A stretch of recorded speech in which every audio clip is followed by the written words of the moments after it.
comme je disais, je suis absolument ravi d'avoir tout ce beau monde à cette table, c'est trop bien. Donc aujourd'hui, c'est une table ronde internationale, puisque nous avons Benoît Féroumont qui débarque tout droit de Belgique. Donc Benoît Féroumont, vous connaissez un petit peu. Je vais lui laisser la parole juste après. Mais juste avant, je voudrais juste rappeler qu'il est l'auteur du Royaume, qui est une excellente série en 7... Non, moins 8. 8 tomes. 8. Okay. 8 tomes, du coup. Et entre autres, il a fait énormément d'animations. Donc là, on a son magnifique ouvrage. Les ouvrages, on peut les faire passer si vous voulez voir à quoi ça ressemble. Monsieur, est-ce que vous voulez bien? Hop. Pour ceux qui ne connaissent pas, comme ça va être cool. Oui, ce monsieur est venu en dédicace hier, si je me souviens bien. T'as ramené tous tes fans pour la rencontre? Ah, je n'ai rien fait, c'est lui qui est venu de son propre chef. Et alors pour les amateurs de bande dessinée, il est bien entendu connu pour le Royaume, mais il a fait aussi énormément de choses, notamment dans l'animation, puisqu'il a travaillé autour des triplettes de Belleville notamment. Le début dans l'animation, est-ce qu'on pourrait dire que c'est ton court-métrage Bzz? Oui, c'est ça. Enfin, j'avais fait plein des courts-métrages à l'école qui avaient déjà été projetés en festival. Mais mon premier court-métrage qui a un peu fait exploser tout, c'est ce court-métrage qui s'appelle Bzz. Ouais. Donc je rappelle, puisqu'on dit que ça a explosé un petit peu à ce moment-là, le film il a été nommé au Cartoon d'Or 2000, il a reçu le prix Canal+, le Grand Prix du Festival international du film d'animation de Bruxelles, celui de la communauté flamande au Festival international du film Flandre-Gand. Il a été dans la compétition officielle pour la Palme d'Or des courts-métrages au Festival de Cannes. Oui. Et il a été sélectionné au Festival international du film d'Annecy, qui est un peu le Graal en matière d'animation. Classe quand même. Mais oui, c'est chouette. Oui, c'est chouette. C'était vraiment, c'était un film difficile à faire, mais voilà, à la fin, il y a toutes ces projections et toutes ces reconnaissances. Et voilà, c'est effectivement, c'était super. Ouais, j'ai vu que tu avais mis 5 ans parce que tu avais un petit peu galéré à trouver des financements, c'est ça? Le film était sous-financé, donc je travaillais à cette époque-là, je travaillais dans de la pub. Donc je faisais une pub, puis j'étais tranquille pendant 2-3 mois, je travaillais sur mon court-métrage. Puis il y avait une commande de pub, et je passais de l'un à l'autre comme ça, allègrement. Donc ça a pris à peu près 5 ans à faire. Ouais. Mais ça, on pourra y revenir aussi. Je pense que, en termes de bande dessinée, comme on est assez libre et seul, surtout, on peut galérer tout seul dans sa pièce pendant des années. Oui. Par contre, en termes d'animation, il va falloir une équipe, il va falloir des financements qui sont assez colossaux. Tout à fait, colossaux. Oui. C'est généralement un travail d'équipe, en tout cas, je l'ai fait à peu près tout seul. Enfin, sinon, il y avait une équipe, mais elle était toute petite. Ouais. Donc, il n'y avait pas de producteur, tu étais tout à la fois? Si, j'avais un producteur flamand et un producteur francophone, on était en Belgique. Mais c'était sous-financé quand même. On était très vite hors des délais. Enfin, je veux dire, l'argent ne suffisait pas, quoi. Ok, ça marche. Et c'est pas fini, puisqu'il y a un autre album de bande dessinée que moi je vous recommande chaudement, c'est Gisèle et Béatrice, une aventure drôle et érotique, paru chez Dupuis, je crois, ou Collection Air Libre, ouais. Et enfin, en termes d'animation encore, tu as aussi travaillé sur Le Domaine des Dieux, oui, d'Alexandre Astier. D'Alexandre Astier et Louis Clichy. Ouais. Donc tu as fait quoi là-dessus, toi? Il y avait un studio en Belgique, j'étais directeur d'animation du studio en Belgique. Donc il y avait principalement un gros studio à Paris, qui était Micros. Et c'était coproduit par la Belgique via Dupuis. Et on était dans le studio de Drimois, à Charleroi. Et je supervisais l'animation là. Il y avait 18 animateurs. Ok. Voilà. Ah ouais, c'est énorme. Ouais. Oui, c'était énorme. Ok, ça marche. Juste à côté, nous avons Juanango. Bonjour Juanango. Ça va? Oui, très bien. Ravi d'être ici. Eh bien, c'est un plaisir absolument partagé. Juanango, du coup, toi, tu as un petit peu comme Benoît, un pied à la fois dans l'animation et un pied dans la bande dessinée. Moi, je t'avais connu avec un récit que j'avais adoré qui s'appelait Cobalt. Je ne sais pas si vous l'avez lu, Cobalt. C'est une bande dessinée qui est trop peu connue, je trouve. Une histoire absolument incroyable. Où c'est de la série B, enfin on se moque un petit peu de la série B. C'est construit en 3 actes avec un dessin absolument génial. Enfin bref. Merci. Et là, tu viens de sortir l'animateur.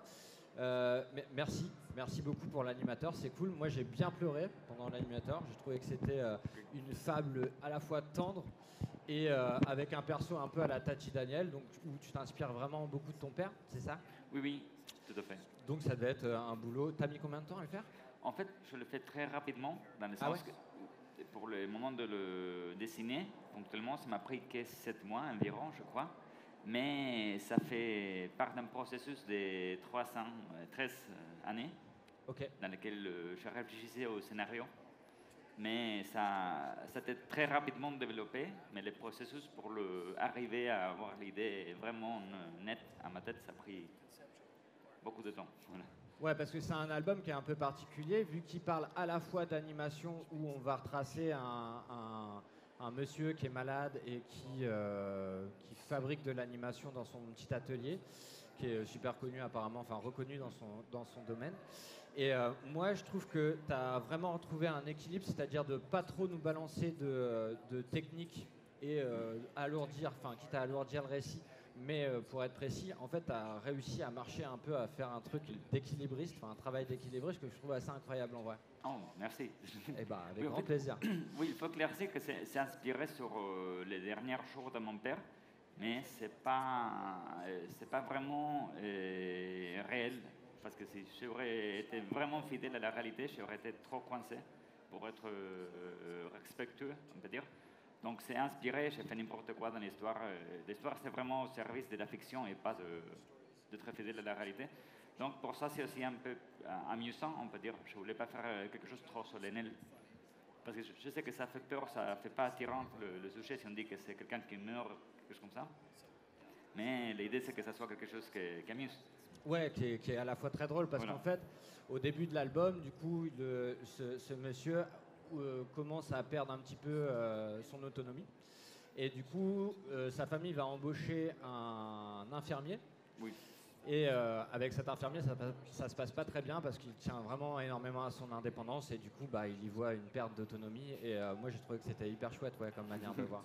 Et du coup, cet infirmier qui n'y connaît pas grand-chose en animation va apprendre aussi à mettre les mains dans le cambouis, c'est-à-dire qu'il va aider le monsieur à réaliser un petit court-métrage, enfin une publicité en l'occurrence. Ok, trop bien, merci beaucoup. Et enfin, Marline. Bonjour Marline, ça va? Bonjour. Ça va? Du coup, Marline, quand je vous disais que c'est un plateau ultra international, donc Marline est hollandaise et elle est réalisatrice, scénariste et autrice de bande dessinée, du coup. Et elle vient de publier cet ouvrage-là, qui est son premier ouvrage, si je ne m'abuse, à ma connaissance en tout cas. Yeah, it's my Oui, first. Premier ouvrage. Premier, ok. Et Les Sœurs de la Brume, c'est un album que je vous recommande chaudement. Du coup, c'est l'histoire de 3 sœurs, donc Kira, Margot et Jana, qui vont partir en vacances chez... tu m'arrêtes si je me trompe, hein. Enfin, vous m'arrêtez si je me trompe. Du coup, c'est 3 sœurs qui vont partir en vacances chez la grand-mère, leur grand-mère. Et elles ont 3 âges très différents. Donc, il y en a une qui est toute petite, qui est encore dans le jeu, etc. Il y a une grande qui est en train de changer et de connaître plein de bouleversements dans son corps et dans son cœur. Et il y en a une qui est un petit peu au milieu. Et du coup, leur grand jeu, c'est d'aller dans la forêt d'à côté. Et ce que j'ai adoré, c'est qu'on ne sait pas ce qui est réel ou pas dans cette bande dessinée. C'est-à-dire que cette forêt, elle est peuplée de monstres, mais jamais on va expliquer si ces monstres existent ou n'existent pas. En fait, on va réellement plonger dans l'imaginaire de la petite fille. Et moi, j'ai trouvé ça assez magistral. Surtout que ça tire des ficelles et ça parle de puberté, d'adolescence, etc. Donc, merci beaucoup pour cet ouvrage. Thank you for this book. Et du coup, toi aussi, tu verses un petit peu, enfin carrément même dans l'animation. Donc, tu as été réalisatrice et scénariste. Est-ce que tu peux nous parler un petit peu de ces projets-là? Can you tell us about these projects? Yeah, so I don't speak French, sorry for this, but I come from an animation background. I'm a director, I'm a writer, and I work as a storyboard artist. And this was my first book. And the book is really based on the story that I developed for a feature film. So I was working on this project as a feature film, and then I got the chance to first do a book on the story, which was really nice because... Is it okay, the sound? Je vais en profiter pour traduire, pas comme ça, ça fait... Oui, Ok. bonjour. Bonjour, en fait, oui, excusez-moi. Donc, oui, j'ai une effectivement, voilà, je suis réalisatrice, scénariste, et j'ai travaillé sur le storyboard aussi. Ce qu'il y a, en fait, c'est mon premier livre qui est issu, en fait, a été développé au départ comme un projet de long métrage, voilà, d'animation. Et j'ai eu la chance de pouvoir faire le livre, voilà, de le faire sous forme papier avant.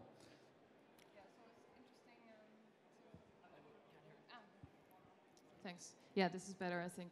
Okay, so it was really interesting because I got a chance to do an adaptation of my own work. So I had a script for the film already, and then I adapted the script to fit the book. So I made a lot of changes in the story to fit in a book format. Here's some early sketches that I did. Voilà, quelques croquis préparatoires, puisque donc j'ai eu la chance d'adapter en fait mon propre travail sous forme de bande dessinée, et donc j'ai effectué pas mal de changements pour m'adapter au livre. Donc, quand tu disais que tu étais storyboarder pour le cinéma, enfin pour l'animation en l'occurrence, est-ce que c'est exactement de la même tâche un storyboarder au cinéma? Enfin, quelle est la différence entre un storyboarder au cinéma et un storyboarder pour les comics, enfin pour les bandes dessinées? I think because there's a lot of similarity, it was really nice that I could fall back onto the storyboarding experience that I had. But I think the difference is really that you compress more in a graphic novel, because in a storyboard you take a lot more drawings and panels to show emotion or a movement, or you really split the action. And if you're doing a comic, you can have a lot of things happening in one panel because people have the time to look at the image, so you can really you can be more compact in your storytelling, which is interesting, I think. Ce qui est intéressant, c'est sûr que mon expérience en tant que storyboardeuse pour l'animation a été précieuse pour le livre. Mais ce qu'il y a surtout, c'est même s'il y a des similarités, le storyboard dans l'animation, en fait, sert surtout à faire passer des émotions, des moments bien précis, mais ça va assez vite. Et ce qui est intéressant quand on fait un roman graphique en storyboardant, c'est qu'on peut compresser, on peut faire passer davantage d'informations dans une case, parce que les gens peuvent s'y attarder, peuvent y passer plus de temps. Voilà, donc c'est surtout ça, ça permet de compacter, de compresser voilà, ce qu'on veut faire passer. You don't have to be as consistent, which is nice, because I'm so used to making sure that the camera is always... in a film, you have to make sure that the camera is consistent, that it makes sense to the viewer, because you are the one deciding the timing and the pacing and the speed at which people are watching your film. But when you have the image on a page, people can slow down. They can really take the time to look at an image. So it gives you more freedom to, you don't have to be as clear. So you can be a bit more messy, which I really liked. En fait, ce qui est génial avec le roman graphique, c'est que contrairement à l'animation, dans l'animation, vous êtes prisonnier du temps. Vous êtes là, il faut tenir le rythme, il faut toujours qu'il y ait une cohérence parfaite de succession des plans. Vous êtes obligé d'être là, de jouer avec le timing, en fait, vous devez être au top à chaque fois. Tout doit être absolument parfait pour l'enchaînement des plans et des séquences. Ce que j'ai aimé dans le roman graphique, c'est qu'au contraire, on n'est pas obligé d'être tout le temps voilà, vraiment au top. On peut être un peu chaotique, on peut être un peu brouillonne. Et ça c'est ce que j'ai adoré. Et notamment sur la gestion du temps, du coup, on en avait un petit peu parlé avec Juan Ungo. Oui. Le temps en bande dessinée, c'est un temps qui est complètement différent de celui de l'animation, parce que dans l'animation, on est plus ou moins captif finalement, oui. Alors que dans la bande dessinée, on est plutôt libre en tant que lecteur de choisir un petit peu. Et comment on s'y fait en tant que créateur pour gérer ça? En fait, ça qu'on fait, c'est tricher. Et tricher noblement, mais on triche. Ça dans le sens que je crois que quand on fait un dessin animé, c'est pareil qu'un cinéma, comme on disait avant, on impose la duration de ça qu'on voit. Donc là, quand on fait un dessin animé, on doit faire beaucoup de dessins. En fait, la technique, c'est faire beaucoup de dessins, parce que les formats de film, c'est beaucoup d'images par seconde. On doit faire cette image, on doit dessiner cette image. Donc, quand on dessine cette image-là, on fait un niveau compositif. On ne compte pas chaque dessin comme un dessin individuel, sinon que c'est l'ensemble de tous les dessins qui font le mouvement et qui font la composition de ça qu'on fait. Ça veut dire qu'un dessin isolé ne marche pas et ne se soutient pas forcément en tant qu'un dessin, parce que ça fait partie d'un énorme ensemble de beaucoup de dessins. Donc la composition, c'est tout le mouvement. Par contre, dans la BD, on doit communiquer les mêmes avec un seul dessin. Donc ce dessin-là doit abarquer l'équivalent à tous les autres dessins. Et c'est là que je disais forcément qu'on triche. Et je donne un exemple très basique. Par exemple, si on dit le mouvement, c'est non, ça c'est à moi. Là, on doit faire tout le mouvement en dessin animé. Mais si on doit faire ça dans une seule vignette, on ferait peut-être les mêmes étapes et les mêmes signaux. Mais en fait, j'ai fait non, ça c'est à moi. Et je n'ai pas tapé et fait tout en même temps. Donc, on doit faire un dessin qui arrive à abarquer tout. Et c'est là qu'on triche, parce que c'est une adaptation de la réalité. Ce n'est pas un instant précis qu'on capture et on dit c'est cet instant que j'ai choisi pour raconter tout le reste. En fait, ça, je vais ramener, c'est un exemple. Ça s'appelle le lanceur de disques ici, de Miron. Ouais, c'est ça. C'est une sculpture très connue dans notre Disco histoire ball. de l'humanité. Pardon? Le Disco ball. le disco ball, voilà, très bien. Disco ball de Miron. Ah, en fait, en espagnol, c'est le disco bolo, donc c'est pareil. Le disco ball de Miron. Et là, on voit qu'on tous reconnaît le mouvement olympique de lancer les disques. Et là, si on peut voir, c'est la représentation de ce mouvement-là. J'ai pris ça de YouTube. C'est une vidéo que j'ai trouvée là. Je ne sais pas qui est l'adorable sportif qui a cédé son image. Et là, non, j'ai trouvé ça. Et là, si on peut continuer, là, j'ai pris quelques captures d'écran de là, et on voit que les sculptures, ça marche. C'est aucun de ces mouvements-là. L'ont triché. Ça donne cette sensation-là, mais ça ne correspond pas à un instant précis de ces mouvements. C'est une sorte de... Les jambes sont dans une position, les pieds dans une autre, c'est pas vraiment ça. Donc, je crois que c'est un bon exemple de ça que je dis. C'est l'art de la triche, quoi. Exactement. Ok. Et est-ce que tu voulais nous parler un petit peu aussi des... Ouh, c'est beau ça. Ça fait plaisir. En fait, Vous connaissez oui. tous ce dessin animé, hein, c'est le meilleur Oui. dessin animé de Batman du monde. Oui. En toute objectivité, hein, c'est Bruce Timm. Vous connaissez un peu? Oui, hein, faut le En voir. fait, oui, j'ai ramené ça pour raconter une toute autre petite curiosité de ce monde-là.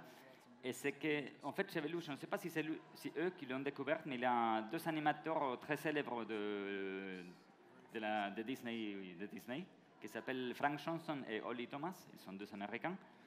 Et j'ai lu dans un livre qu'il disait que le plus important, en profitant qu'on peut maîtriser et de choisir les instants précis pour raconter un mouvement, il disait que les moments clés de l'impact de quelque chose, il s'est débrouillé pour ne pas les montrer. Ça veut dire que, si par exemple, je dois passer les mains pour ces caméras-là, il faisait ce moment-là, et après ce moment-là. Jamais les moments dans lesquels ça coïncidait. Donc cet exemple de Batman, en fait, ils ont trouvé que ça était plus fort en tant qu'effet que ça faisait dans les spectateurs, parce que les moments dans lesquels ça coïncidait, on ne les voyait pas, mais on l'imaginait. Parce qu'on avait tout... Ils nous donnaient tous les outils pour l'imaginer. Ça veut dire qu'on avait le moment d'avant et le moment d'après. Et si on imaginait les moments précis de le contact, c'est nous qui l'imaginons, donc c'était plus puissant, parce que on le faisait à notre propre imagination, on le laissait à notre imagination de le faire.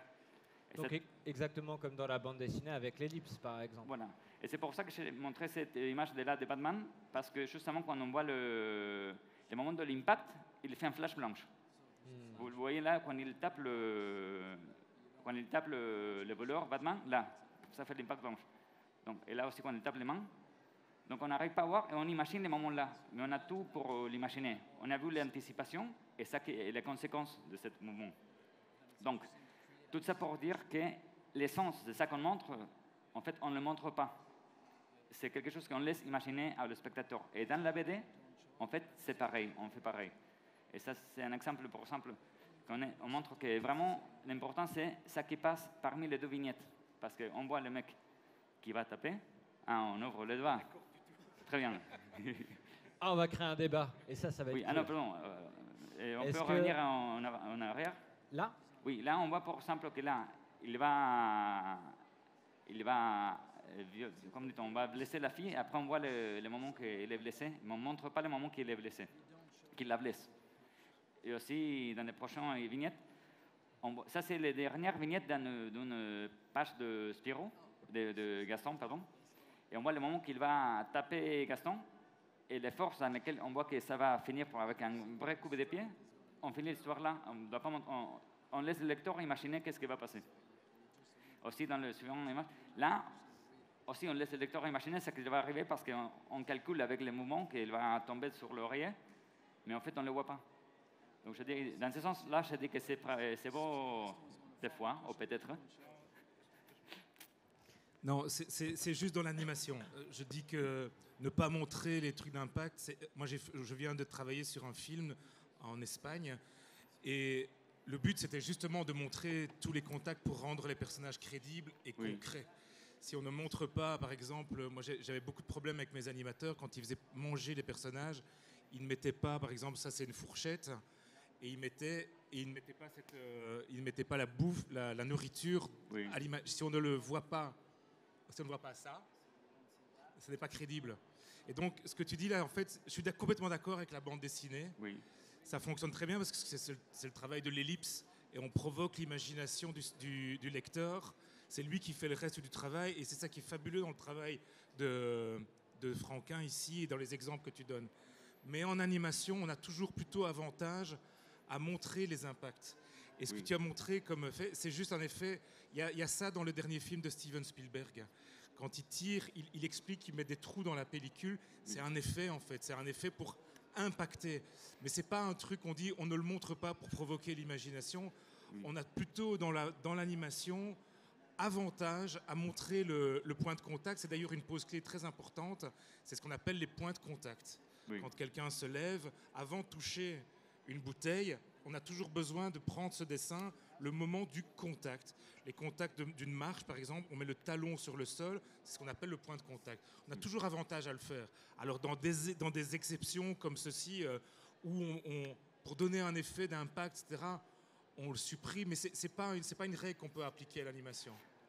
En fait, c'est pas du tout une règle. Mais ce que je veux dire, c'est je me prends de cette théorie ou cette ressource pour montrer comment on fait pareil dans le monde dessiné. Ah, oui. Mais à mon avis, à ce moment-là, c'est de la pure ellipse. Ce que tu montrais là tout à l'heure, ce qui se passe, et ça, c'est un des grands avantages de la bande dessinée par rapport à l'animation, c'est la participation mentale du lecteur. Il doit faire le travail de ce qui se passe dans le phylactère, donc entre les deux cases. Et parfois, il y a des ellipses. Le meurtre, là, c'est une énorme ellipse de temps. D'ailleurs, je suis complètement d'accord avec ces histoires de temps qu'on a dit au début. La différence où là, c'est des rapports au temps, et c'est presque philosophique, hein, mais c'est vrai que l'animation ou le film et la littérature ou la bande dessinée, c'est des histoires avec le temps. C'est effectivement la grande différence, c'est ça. Voilà, c'était juste pour mettre mon grain de sel dans ton truc. Mais c'était un très bon grain de sel. Merci d'épicer cette... Et du coup, pour revenir, tu travailles sur quoi du coup en Espagne là ? Alors, en Espagne, j'ai travaillé, le film vient de se terminer, enfin il s'est terminé au mois d'avril. Je travaillais sur l'adaptation d'une bande dessinée américaine de Sarah Varon qui s'appelle Robot Dreams. Et quand on a parlé de comment dire, de ce panel ici ou de cette conférence, il se trouve que ça a été vraiment une adaptation assez fidèle dans l'esprit du livre. Le film dégage le même scénario, la même sensation que le bouquin. Par contre, il y a eu tout un travail d'adaptation et c'est ce que je voulais mettre au regard de montrer ce qu'on doit faire comme travail quand on part d'une bande dessinée et qu'on veut la transformer en film d'animation. Et je suis arrivé avec quelques exemples. Je vais montrer, voilà. Donc ça, c'est la bande dessinée, c'est une page de bande dessinée. Dans la bande dessinée, le chien achète un robot et le construit. Et alors, vraiment, rapport au temps, je ne peux pas vous montrer, en fait, le film est sorti, a été montré le mois passé à Cannes, et puis au Festival d'Annecy, mais il y a une sorte d'embargo. Je n'ai que quelques images que je peux vous montrer de façon publique. Je peux vous montrer un extrait de film qu'on montrera après, où on montre l'animation, mais ici, je ne peux que vous expliquer ce qu'on a fait. Donc là, ici, on a une scène où le robot construit Et donc, ce que ça donne en film, c'est ça. C'est toute une longue scène qui fait à peu près 5 minutes, où élément par élément, on voit le chien, Dog, construire le robot. Et vous voyez la différence. Ce que je veux exprimer, c'est la différence qu'il peut y avoir de graphisme, de mise en œuvre, des décors, du lieu. On doit se poser des questions. Où vit ce robot? Où vit ce chien? Dans quel appartement? Quel genre de... Vous voyez qu'il y a un jeu vidéo, là, ça se passe dans les années 80. Il y a tout un boulot de mise en place, de mise en œuvre du personnage dans un lieu. Ça, c'est un des aspects des différences entre... Enfin, adapter les robots, enfin, adapter le graphisme d'une bande dessinée à l'animation. Ici, voilà, c'était pour mettre en exergue les personnages. Les deux personnages, vous voyez, ces deux personnages-là, visuellement, dans la bande dessinée, fonctionnent très bien. Il a été décidé de travailler et de les adapter pour les rendre en animation plus, je ne sais pas comment dire, appealing. C'est une des 12 règles des animateurs dont on parlait tout à l'heure, Holly Johnson et Frank Thomas, ils ont théorisé ça sur le fait que les personnages doivent être appealing à l'écran, c'est-à-dire ils doivent être séduisants d'une certaine manière. On a envie d'investir en eux des sentiments. Et même on peut pas critiquer le film, enfin la bande dessinée. Je pense que le film aurait été moins intéressant ou moins appealing avec des personnages comme ça, bien qu'ils soient hyper charmants. Et encore une fois, là ici on les voit marcher. C'est une scène, cette case-là, c'est une scène qui a été développée dans le film. Un autre exemple, c'est la plage. Pour faire une différence entre la bande dessinée et le film, la plage est devenue ceci. Donc beaucoup de monde, des mouvements sur les vagues, des gamins qui sont des petits cochons là, qui courent, des tas de gens qui bougent à l'arrière-plan. Et puis on est plus dans une plage quasiment vide et pas située, mais là carrément on est à New York, sur la plage de Long Island. Et j'ai vraiment l'impression qu'une des grandes différences, alors vous m'arrêtez si je me trompe, hein, les spécialistes, mais une des grandes différences, c'est que dans l'animation, j'ai l'impression qu'il faut être beaucoup plus cohérent qu'en bande dessinée, puisque en bande dessinée, on s'appuie énormément sur l'intelligence du lecteur qui va faire les transitions à notre place. Par exemple, j'ai l'impression que si on prend un album de Titeuf et qu'on mesure à chaque fois le nez de Titeuf d'une case à l'autre, ça peut changer, ce qui n'arrive jamais en animation. Il faut être beaucoup plus précis, non? Il faut être beaucoup plus précis. En fait, moi, ce que je pense, c'est que le spectateur, et c'est très bien dans une salle de cinéma, il est captif du travail du réalisateur, du monteur, de l'animation. Il est passif. Son intelligence, il n'a qu'à faire une seule chose, c'est ce qu'on appelle la suspension volontaire d'incrédulité. C'est-à-dire qu'il fait confiance au réalisateur. Il dit j'accepte les montages, les incohérences, etc. Parce que tu veux me raconter une histoire et j'accepte d'être moins critique et donc je me laisse faire. Je suis le truc, 1h30, 2 heures passent et voilà, on nous raconte une histoire. Le livre, la bande dessinée, implique beaucoup plus d'activité du lecteur. On est un des acteurs c'est nous qui faisons encore une fois, c'est le lecteur qui fait le temps, qui fait passer le temps comme il le souhaite. S'il veut s'arrêter, le lecteur, il a le droit, quoi. Logiquement, il n'y a pas de pause sur un film, mais on doit, le lecteur peut s'arrêter comme il veut, il peut jeter le boutin, il peut commencer par la fin, il a totalement le droit. Et moi, je suis de ces personnes qui acceptent ou qui dit, si vous n'avez pas envie de terminer un bouquin, ne le terminez pas. Si vous voulez commencer par la fin, allez-y, quoi. Je veux dire, il n'y a pas de loi, il n'y a pas de règle. Par contre, au cinéma, il y a un ordre, on est beaucoup plus captif. Est-ce que ce serait pas le moment de montrer à quoi ça ressemble ce robot Dream? Alors l'animation, oui, on peut montrer, mais je voulais encore dire un truc. Ah, pardon. Expliquer que je suis en train de... Voilà, je voulais montrer encore les différences que peuvent avoir lieu entre une rue une rue n'est pas une autre. Voilà, c'est tout le travail d'adaptation graphique qu'on doit faire pour aller du livre vers l'animation et du livre où il y a une certaine forme d'émotion, mais où qu'on doit traduire dans une émotion différente au cinéma.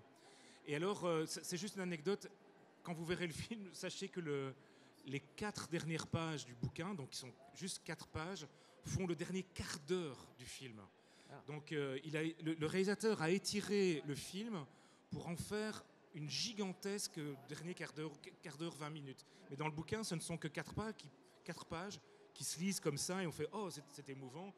Dans le film, c'est un quart d'heure, 20 minutes avec un suspense, tout un quelque chose au niveau du temps. C'est pour ça que je suis très d'accord avec le fait que la bande dessinée ou livre, film ou cinéma, c'est vraiment des gestions de temps, c'est un rapport au temps complètement différent et d'implication du spectateur.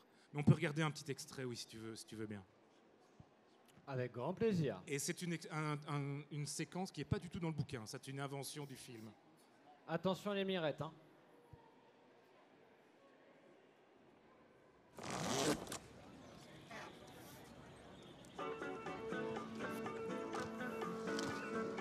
Vous avez le droit de danser.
Mais ça donne tellement... Et voilà. Donc c'est une séquence du début du film. Alors, ça nous amène à une évidence, un peu enfoncer une porte ouverte, mais c'est l'éléphant au milieu de la pièce que tout le monde ne dit pas, mais en animation, en film, il y a du son. Et dans la bande dessinée, il n'y en a pas. Voilà, ça c'est un des grands trucs aussi, c'est quand on fait de l'audiovisuel, c'est audio et visuel. En livre ou en bande dessinée, c'est visuel. Il n'y a pas de son. Et ça, en tout cas, moi, quand je fais de la bande dessinée, ça me manque souvent. Le fait de ne pas pouvoir mettre de musique, parfois, c'est un crève-cœur. J'adore l'animation pour ça. Et particulièrement les scènes de danse. J'en ai fait beaucoup dans mon parcours. Des scènes de danse, des gens qui dansent, qui clapent dans les mains et qui dansent sur des rythmes. Et j'adore ça. Endiablé. Mais alors après, on a quand même moyen de faire figurer le son en bande dessinée, mais j'imagine que bon, c'est quand même un code iconographique et on le traduit graphiquement. Oui, mais ça c'est... Pardon. Vas-y. Ça devient des lettres, quoi. C'est comme la Formule 1 où on voit des grands vroar. Alors la bande dessinée japonaise a l'avantage que c'est extrêmement graphique et ils peuvent traduire ça en... J'adore ces espèces de barres comme ça que je comprends rien, mais je vois bien qu'il y a un travail graphique aussi...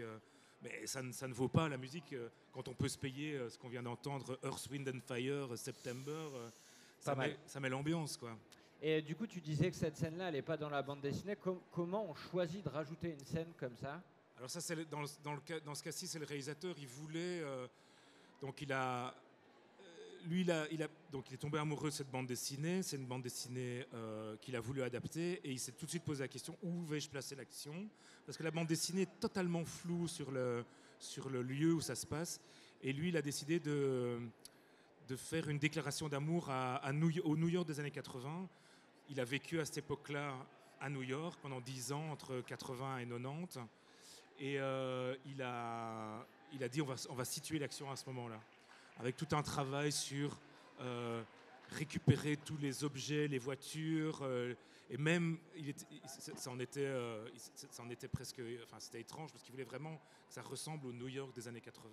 Les panneaux sont comment dire, tout ce qui est visuellement existait à l'époque. Et moi, il y a enfin, je sais pas, dans le petit extrait, je sais pas si vous avez remarqué, mais à un moment où il y a une contre-plongée où on se retrouve en dessous et ça, j'ai l'impression que c'est possible qu'en animation. Ce serait peut-être bizarre en bande dessinée, mais cette espèce de succession de plans pour créer du dynamisme, on peut tricher, quoi. Oui, je suis pas sûr que ça ne fonctionnerait pas en bande dessinée. Ça, pourquoi pas. Enfin, c'était une idée pour quand ils ont conçu au storyboard cette scène-là. Il leur fallait plein de plans, plein d'axes pour que ce soit dynamique, effectivement, et que ça fonctionne de façon ludique, enfin, que ce soit amusant à suivre. Et c'est vrai que c'est un plan un peu particulier, mais qui fonctionne plutôt bien. Ouais, carrément. Ouais. Mais ouais, enfin bref. Et Marline, qu'est-ce qui t'a le plus manqué, toi, quand t'es passé à la bande dessinée par rapport à l'animation? On parlait de la musique, là. Est-ce que, toi, il y a des trucs... Alors, ça peut être l'équipe, par exemple. Je sais que il n'y a absolument pas les mêmes moyens dans l'animation. Est-ce que, par exemple, le fait de travailler tout seul ou autre chose complètement? So I think the thing that I miss most was the sound. So also the score, the music. I'm so used to, also when I'm storyboarding or writing a script, I'm always thinking about the voice acting, I'm thinking about the Foley, how it should sound, the score, the music underneath it. So I found that I was drawing really subtle things that were like supposed to be very scary. And then I got a note back from my editor, like, maybe you should show the thing that is scary because now it's just a bunch of mist and we don't think it is scary at all. Because I had like a really scary soundtrack in my mind while I was drawing it. So this was interesting. Yeah. Ce qui m'a manqué plus, effectivement, c'est le son.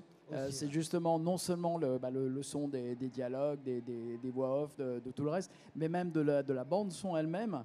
Et précisément quand moi j'ai dessiné cette histoire et qu'il y a voilà, des éléments surnaturels qui sont un peu effrayants, mon éditeur me dit peut-être que tu pourrais montrer réellement ce qui fait peur, parce que là tout ce qu'on voit c'est des brumes un peu étranges.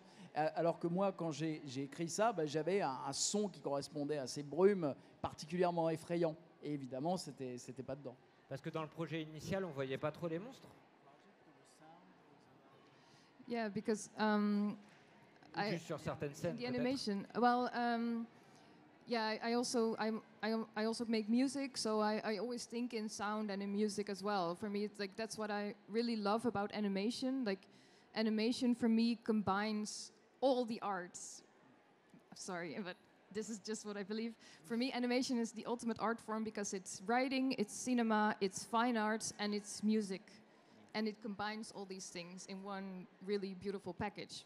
But it's also nice to then kind of step back from all those different disciplines that you use and to focus on just the writing and the fine arts, because then you notice, like, oh, I've been leaning so much on these other things. Now I can really focus on the art part of it, which was really interesting to do. Donc, en fait, oui, il y avait forcément du son, parce qu'en plus, j'écris de la musique. Donc, forcément, pour moi, c'est ce qui fait, pardon, mais c'est mon avis, que l'animation est vraiment le médium artistique le plus complet, le plus intéressant, puisqu'il y a à la fois du cinéma, des beaux-arts, du dessin, de la mise en scène, etc. Et c'était en même temps reposant de prendre du recul par rapport à cette myriade d'activités artistiques pour se consacrer, voilà, en oubliant justement la musique, le son et le reste, juste sur le côté beaux-arts et you were saying fine arts and comic books was fine arts and writing. And writing, et l'écriture, oui, bien sûr. Donc voilà, c'était reposant pour ça, mais en même temps, le reste manque. Ouais, ok. Et du coup, alors j'aimerais bien, est-ce que vous avez des questions dans l'assistance? Il nous reste un quart d'heure. Je voudrais Vas-y, bien sûr. dire deux petites choses seulement. Non, c'est seulement pour pour être un tout petit peu de côté de la BD, parce que c'est vrai que si on les met en compétence, ça ressemble beaucoup plus attirant le dessin animé, parce qu'on a plus on a plus de ressources.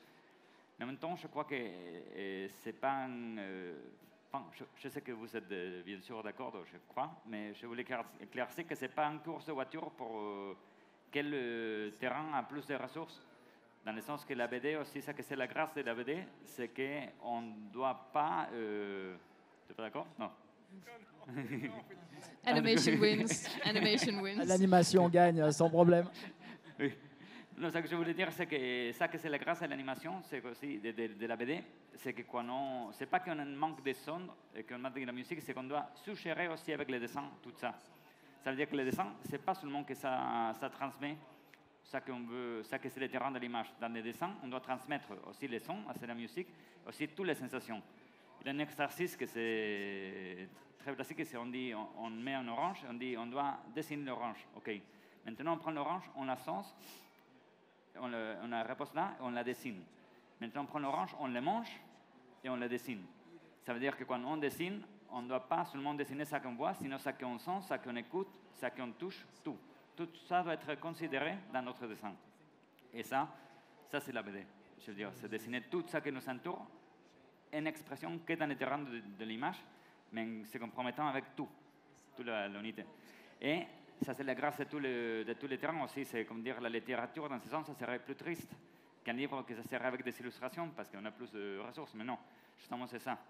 Et le plus qu'on offre de ressources, le moins que le lecteur doit interpréter, et c'est plutôt digéré. Donc on a ce côté dans la balance. Le plus de ressources qu'on donne, le moins d'imagination que doit avoir le lecteur. Le lecteur, les spectateurs, n'importe pas lequel. Donc c'est un peu chaque sujet, chaque art, on peut dire, offre une différente interaction avec le spectateur. Voilà. Mais carrément, je trouve. Oui. Non, c'est parce que sinon, j'ai un tout petit peu la sensation qu'on dit, c'est trop bien l'animation parce qu'on a tout. Et la BD, ok, ouais, si on ne peut pas, on fait de la BD, mais non, c'est... Ah non, mais moi je trouve qu'elle offre tellement autre chose, la bande dessinée, ne serait-ce que la liberté au lecteur et le fait de pouvoir se projeter à l'intérieur. Il y a un délire aussi autour de l'ellipse et des images. Enfin, je sais pas, moi je me rappelle de 2-3 scènes, j'ai juste 2 cases à vous raconter. Il y a la case dans Pilule Bleue de Frédéric Peters, avec la fameuse case où en fait, vous connaissez un peu l'histoire? Pilule Bleue, du coup, pour moi, c'est une des plus belles histoires d'amour qui a jamais été écrite. C'est l'histoire vraie de Frédéric Peters qui rencontre sa femme qui est séropositive. Et du coup, ils vont voir un médecin un jour et qui lui dit, en gros, parce qu'ils ont peur, la capote a pété, machin. Et ils se disent, non, mais c'est pas grave, de toute façon, vous avez autant de chances de tomber malade du sida en faisant ce que vous avez fait que de croiser un rhinocéros dans la rue. Et là, la case du milieu, c'est donc du coup le médecin parle. Et la case d'après, du coup, c'est un focus sur eux deux avec une mine absolument défaite parce qu'on remet en cause toute l'éducation sexuelle qu'ils ont pu avoir à l'école. Et il y a un rhinocéros au milieu. Et moi, je trouve que cette scène-là, potentiellement, elle peut marcher que en bande dessinée. Parce qu'après, le rhinocéros, il disparaît. Et je trouve ça ouf. Et il y a une deuxième case d'une BD beaucoup plus récente, c'est Majdoun et Lely. C'est une autre très très belle histoire d'amour. C'est un album que j'aime beaucoup. Ouais, j'aime bien les histoires d'amour. Et c'est un poète qui parle. Et en fait, ça a créé des volutes graphiques, mais absolument magnifiques lorsqu'il parle. Et je trouve justement que là, pour le coup, ils ont réussi à rendre quelque chose du son. Mais c'est encore plus beau que ce que son texte, en fait, son interprétation graphique, vu que on va essayer de puiser dans ce que ça peut évoquer, mais quasiment de manière abstraite. Et moi, je trouvais cette case absolument magnifique. Voilà. Lisez Majdoun et Lely, c'est vraiment très très bien. Seulement, j'ai oublié de dire que l'image de le mec avec la bouteille, c'est un dessin de Mandrafina, du livre Mémoire d'un vermine avec scénario de trio publié chez Ilatina. Voilà. Okay. Et aussi, Cobalt, c'était avec le scénario de Pablo De Santis, j'avais oublié de dire. Voilà, c'est tout. Et Ilatina, moi, je vous invite à regarder ce qu'ils font. Il y a plein de trucs cool qui sortent. Il y a notamment Le Dormeur qui est sorti l'année dernière, je crois, qui est vraiment une bonne BD. Enfin, regardez ce qu'ils font, ça a surveillé. Est-ce que vous avez... Tu voulais parler? Non. Well, I wanted to get into a whole discussion about really experimental abstract animations that can totally do that too, but maybe... No, but what I do want to say is that what I really, really enjoyed about the process of making a book was that it was much more autonomous. Because in animation, it's so normal to get a lot of feedback, and you're working in a team, you have a producer, and now I got a lot more freedom than when I was used to, so it feels much more autonomous, which was nice. Ce que je voulais dire, rajouter, c'est que vraiment, le plaisir que j'ai pris à faire cette bande dessinée, c'est en fait cette sensation d'autonomie, parce que forcément, en animation, vous travaillez en équipe, vous avez un feedback quasiment constant, vous avez un producteur, enfin, quand vous l'avez, qui suit, tandis que là, le livre, vous êtes seul, donc ça offre une liberté plus importante. Trop bien. Est-ce que vous avez des questions dans l'assistance? Pas de questions? Alors moi du coup comme je viens, le but un peu de venir sur les festivals de bande dessinée, c'est aussi de nourrir sa culture, et moi j'aimerais bien vous entendre sur un conseil en film d'animation et un conseil en BD. Est-ce que ça vous tente comme jeu?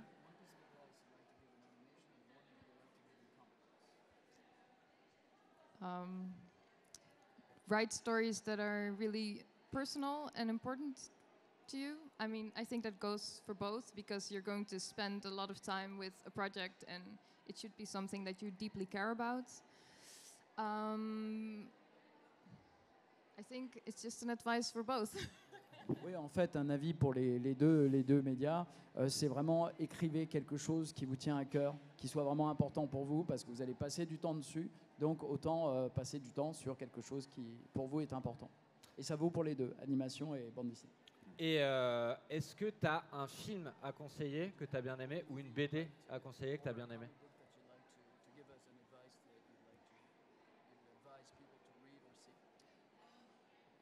Yes, but I forgot the title. Oui, mais j'ai oublié le titre. It's a French book, but it doesn't have any words. It's only pictures. I think it's called the... Une BD sans parole, sans dialogue. Something about a bear and a father, and it's beautiful. It's crazy. Avec This is really beautiful advice. Un ours et un père, et c'est très beau. Il y a eu le panda là, mais chez Ankama, mais je crois pas que ce soit ça. Si quelqu'un trouve, on lui offre un cadeau. Free gift for anyone. Et donc ça, c'est pour la partie BD. Est-ce qu'il y a des œuvres comme ça qui t'ont bouleversé en termes d'animation? I really loved the last Spider-Man film. I think everyone should watch it. Le dernier Spider-Man, Across the Spider-Verse, ouais, voilà, dont le 2 est sorti récemment. Ouais. Ok, trop bien. À toi? Oui, je pourrais dire que c'est très important, je crois, quand on fait un projet, que ce projet a toujours un essence, et on sait dans quel genre on doit y aller. Ça veut dire, on doit être fier si on fait un projet, que ce soit de la BD ou que ce soit de l'animation, mais jamais faire un projet qui a un cœur d'être de notre terrain, mais comme on n'arrive pas, on le fait dans les terrains qu'on arrive à le faire. C'est-à-dire, si on a une idée que c'est pour un BD, ça doit être vraiment pour un BD. Ça ne doit pas être quelque chose qu'on voulait que ce soit un dessin animé, mais on n'arrive pas, donc voilà, on fait un BD. Et on doit toujours comprendre que si on adapte quelque chose à un autre terrain, ça c'est vraiment une transformation. Et comme transformation, ça doit souffrir toujours des changements parce que c'est un autre terrain, c'est comme un papillon qui, avant c'était une vermine, c'est une autre chose. Donc, quand on crée un projet, on sait vraiment, c'est une intuition un peu organique, on peut dire, mais on sait de quelle c'est l'essence et on doit être fidèle à ça. Et si on n'arrive pas, il faut être vraiment conscient et adapter, transformer dans ce qu'on doit faire. Mais ça qu'on doit faire, doit jamais avoir de rancœur. On doit être vraiment fier de le faire dans les terrains dans lesquels on fait. Soit live action, soit dessin animé, soit jeu vidéo, soit littérature, soit un poème, n'importe quoi qu'il soit. Il faut y aller, quoi. Voilà, exactement. Et est-ce que tu as un film d'animation et une BD à nous conseiller? C'est très dur de répondre à ça. Enfin, j'ai plein. Et bien sûr, je vais dire un cliché, mais c'est comme ça, je sais que c'est pas risqué, je dis pas de conneries. Miyazaki, c'est trop bien. Je ne sais pas si vous connaissez ou sinon, mais Miyazaki, c'est trop bien. Je crois que. T'en as un que tu affectionnes particulièrement? Non, mais on peut voir, si par hasard vous ne connaissez pas Miyazaki, vous pouvez voir Castaway et Chihiro. Chihiro, ouais. Voilà, ça c'est trop bien, je crois. Si vous aimez ça, je pense que vous pouvez plonger après dans le reste du film de Miyazaki. Et en BD? Il est pas cher, c'est de la bande dessinée de qualité. Et les rayons, que c'est par là, je ne sais pas s'ils l'ont volé. Ah non, c'est là. Ah oui, d'ailleurs, vous pouvez prendre pour faire passer les albums des auteurs si jamais ça vous tente de regarder à quoi ça ressemble. Ok, et du coup, non, pas d'autres BD. Ça, c'est très bien, remarque. C'est parfait, c'est parfait. Bah oui, bah oui. Non, et lesquels, non, c'est très dur. Oui, les dernières, je ne sais pas si c'est ici par contre, mais les dernières livres de Blotch, que c'est chez 2024, c'est une sorte de rêve, c'est très onirique, c'est très bien. Et 2024, c'est pareil, c'est une maison d'édition qu'il faut suivre. Ils font plein de trucs qui bougent un peu d'habitude. Enfin bref, suivez 2024. Ils vont changer de nom l'année prochaine ou bien Bah moi, j'adorerais faire un focus sur 2024 l'année prochaine. 2024, bah, ouais. bah ouais. Ce serait trop bien. Et excusez-moi juste, c'est le bouquin, merci, dans le public. On nous a aidé à trouver, c'est Le Fils de l'ours de Nicolas Prel, la fameuse BD qu'elle Oh, voulait. bravo. Ok. Et quel est le cadeau qu'on offre à cette personne? On va se renseigner. Et du coup, toi? Ben, moi, je vais dire le conseil que je donne toujours à mes élèves, parce que je suis prof aussi d'animation. Je leur dis toujours que, parce que dans l'animation ou dans le dessin, il y a quelques personnes très introverties et qui sont dans ce métier parce qu'ils veulent comme ça s'enfermer dans une pièce. Et c'est exactement le contraire qu'il faut faire. Quand on veut être un artiste, ben, il faut vivre. Il faut vivre des expériences, il faut aimer, il faut se prendre des murs dans la figure, faut vivre. Et pour pouvoir observer et raconter le monde, bah, il faut en faire partie. Donc j'encourage toujours les artistes à prendre un carnet, à aller se mettre dans un coin, dans un bar ou dans un parc, à observer le monde et à en faire partie, plutôt que de s'en extraire et de vivre dans un truc un peu protégé. Donc c'est un conseil que je donne tout le temps et j'en profite pour... mais évidemment, il y a plein d'autres choses à dire. Et alors, pour un film d'animation, il y a un film que j'aime particulièrement, que je regarde de temps en temps. C'est un film qui s'appelle Mind Game. C'est un film japonais qui est complètement barré, qui est fait par un studio qui est 4 degrés C.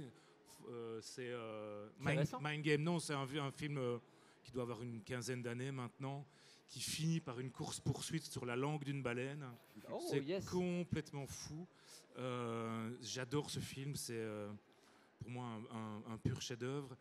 Et dans la bande dessinée, je ne me lasse pas de recommander Le Sortilège de Maltrochu, une aventure de Johan et Pierre Louis par Peyo, réalisée en 1960, qui est une fantaisie avec les Schtroumpfs, avec Johan et Pierre Louis, une histoire de prince transformé en chien que j'adore. Évidemment, c'est une lecture d'enfance, mais que je considère comme un super chef-d'œuvre. Donc Peyo, Le Sortilège de Maltrochu. Déjà, ça sonne super bien, Le Sortilège. Et incidemment, c'est la source d'inspiration de Lady Hawk de Richard Donner, reconnu par le réalisateur lui-même, qui disait que c'est ce qui l'a vraiment inspiré pour ça, avec ce côté jour-nuit. Ah oui, Richard Donner. Donc c'est quoi le nom du film? C'est Lady Hawk, la femme de la nuit, Lady Hawk, où oui. voilà, il y a un chevalier qui se transforme en avec loup. Michel Pfeiffer Et elle se transforme en faucon, avec Michel Pfeiffer et Rutger Hauer. Et Matthew Broderick, je crois. Ouais. Et donc, il y a ce côté, on ne peut pas, les amants maudits qui ne peuvent pas se rejoindre parce qu'ils ont été justement sous l'emprise d'un sortilège. Et c'est vraiment l'inspiration. Trop bien. Ah bah ça, merci. Je savais pas du tout. On J'irai apprend des revoir choses ce en film. conférence. Hein. Donc, Pardon, je t'ai coupé? non, je disais donc voilà, pour Ok, clore ça le... Et bon, je n'ai pas à le faire parce que je suis pas un auteur, mais je vous le dis quand même, allez absolument voir J'ai perdu mon corps. Moi, c'est un film d'animation qui m'a absolument bouleversé. Et je trouve que l'animation est très belle, notamment avec la scène du pigeon. Je sais pas si vous l'avez vu, J'ai perdu mon corps. Je ne l'ai pas vu, moi. Il faut absolument voir. C'est l'histoire d'une main qui se balade en mode main de famille Adams, quoi. Et elle va essayer de retrouver le corps qu'elle a perdu. Et c'est l'histoire de la main. C'est un main movie, enfin, je sais pas comment on peut appeler ça, enfin une main qui se balade, quoi. Un doigt movie. Ouais, exactement. Il y a plein de trucs à inventer. Est-ce que vous avez des questions dans l'assistance ou nous pouvons lever la séance? J'en ai une, si tu me vas-y, permets. Enfin, sauf si vous en avez une. J'ai eu la chance de faire les textes de l'artbook de Juanjo Guarnido, donc très, très connu dessinateur de Black Sad. Et à un moment, il a voulu revenir. Il avait fait de l'animation pour Disney. Ouais. Il avait fait Le Bossu de Notre-Dame. Il a fait l'animation de la Panthère dans le Tarzan. Voilà. Et il était resté très frustré de l'animation. parce qu'il disait qu'il fait tout ce travail de storyboard, de posing, de compositing et autres, et qu'à la fin, il n'arrive quasiment pas à voir dans le film, le long métrage, ce qui reste de lui.